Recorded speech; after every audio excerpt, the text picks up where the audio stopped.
আজকে চাঁপাইনবাবগঞ্জে আমাদের জিয়াফত অনুষ্ঠান হবে। গরু জবাই করা একটা হয়েছে, আর একটা গরু জবাই করব আমরা লং মার্চের মাধ্যমে। ভারত গরু রাজনীতির মধ্য দিয়ে মুসলিমদের নিপীড়ন করে।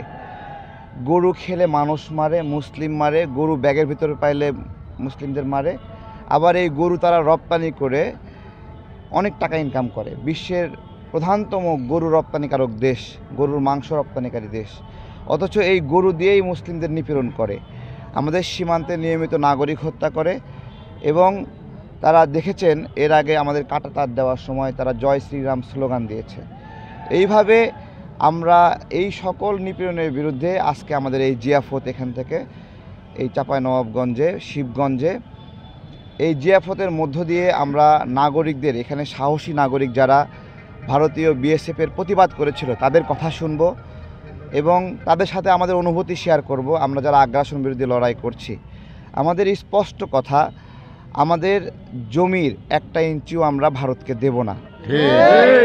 শেখ হাসিনার সময়ে একটা আইন করেছিল যে কিছু অঞ্চলে জিরো লাইনে ভারত কাঁটাতার করতে পারবে। আমার একটা প্রশ্ন, জিরো লাইনে যে কাঁটাতার করলো সেই কাঁটাতার তো দুই দেশেরই হওয়ার কথা, জিরো লাইন যেহেতু, তাই না? তাহলে ওই কাঁটাতার দিলে দুই দেশ মিলে একসঙ্গে অর্থায়ন করে কাঁটাতার দেবে, আলাদাভাবে একটা দেশ দেওয়ার সুযোগ নাই, তাই না? কিন্তু এটা তারা এককভাবে দিচ্ছে, আবার বোতল বাঁধিয়ে দিয়ে আতঙ্ক তৈরি করছে। তো আমরা কি পশু পাখি নাকি যে আমাদের খাঁচায় বন্দি করে রাখবে? এটা তো কোনো সভ্য ব্যবস্থাপনা না। আমরা এগুলোর প্রতিবাদ করছি। আজকের জিয়াফতে আপনারা থাকবেন, আপনাদের সবাই দুপুরের খাবারের দাওয়াত। আমরা গরু খাবো আর ভারতের আগ্রাসনের বিরুদ্ধে কথা বলবো। সংকটকাল অতিক্রম করছে, আমাদের জুলাই বিপ্লব সম্পন্ন হয়েছে এমন দাবি আমরা করব না, কারণ কেবল শুরু হয়েছে লড়াই। আপনারা জানেন আমাদের চারপাশে শত্রু পরিবেষ্টিত আমরা আছি। আমাদের মূল শত্রু ভারত।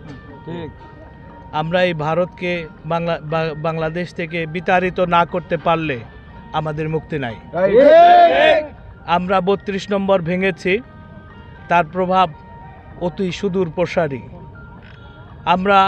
আমাদের এই প্রোগ্রামটা আমরা আসলে পিছিয়ে দিতে চেয়েছিলাম, কারণ এইরকম একটা সংকটপূর্ণ অবস্থায় আমাদের এইভাবে দেশের মধ্যে যে অস্থিরতা চলছে তার মধ্যে আমাদের এইখানে আসাটা খুব বুদ্ধিমানের কাজ না, কিন্তু তারপরেও আমরা এসছি, কারণ আমাদের এই প্রোগ্রামটা পূর্ব ঘোষিত ছিল।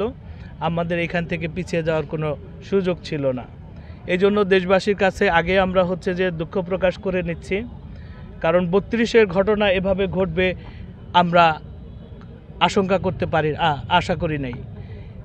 খুনি শেখ হাসিনা যেভাবে দীর্ঘদিন ধরে এখানে উস্কানি দিয়ে যাচ্ছে ভারতে বসে, এবং তাকে প্রতিহত করার জন্যই আমাদের ৩২ ঘটনা অনেক গুরুত্বপূর্ণ। আমরা বলে দিতে চাই, ভারত এবং তার দোসররা বাংলাদেশে কোনোভাবেই ঠাঁই পাবে না। আমরা তাদেরকে যে কোনো মূল্যে প্রতিহত করব।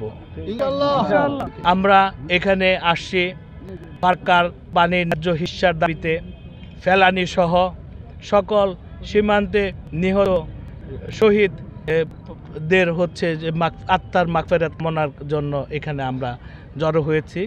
আমরা একটু পরে লং মার্চ শুরু করব শান্তির উদ্দেশ্যে। আমরা গরু জবাই করে জানিয়ে দিতে চাই হিন্দুত্ববাদের কর আমরা এখানে রচনা করব। সবাই বিশ্ববাসীকে বার্তা দিতে চাই, ভারত এখানে কোনো দাদাগিরি করতে পারে না।